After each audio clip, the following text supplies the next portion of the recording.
morning. Welcome again to Morning Devotions, and thank you again so much for our time together.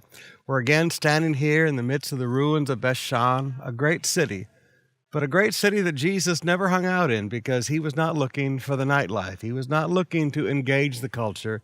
He came to change the culture. I want us to teach today a little bit about discipleship, a truth that people don't like to think about. Mark chapter 7, beginning with verse 5. So the Pharisees and the teachers of the law asked Jesus, "Why don't your disciples live according to the tradition of the elders instead of eating their food with unclean hands?" So I want you to notice, actions reveal whose disciple you are.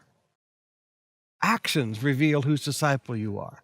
Their actions revealed they were a disciple of Christ. Now I want to ask you a question. When people look at you, whose disciple are you? Are you a disciple of Christ? Now, much of the modern teaching today wants us as preachers and as leaders to go out and make people our disciples, but Jesus teaches us that we're to make people his disciples. He replied, "Isaiah was right when he prophesied about you hypocrites, as it is written, 'These people honor me with their lips, but their hearts are far from me. They worship me in vain. Their teachings are but rules taught by men. You have let go of the commands of God and are holding to the traditions of men.'" Now, there's some beautiful, beautiful truth in there. Whose disciple are you? In John chapter 8, verse 30 and following, Jesus said, "You are really my disciple if you hold to my teachings."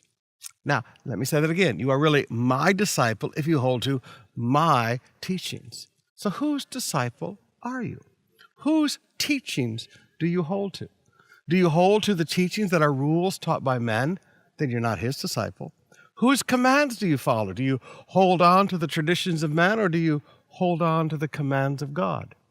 I want you to take a hard look at your life today and ask yourself the question, am I becoming more like a preacher that I know? Am I becoming more like my discipler, or am I becoming more like Jesus? Can people look at my life and see that I'm a disciple of Christ by my actions, by the teachings that I follow, and by the commands that I hold to?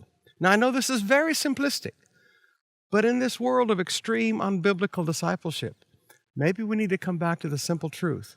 We are disciples of Christ.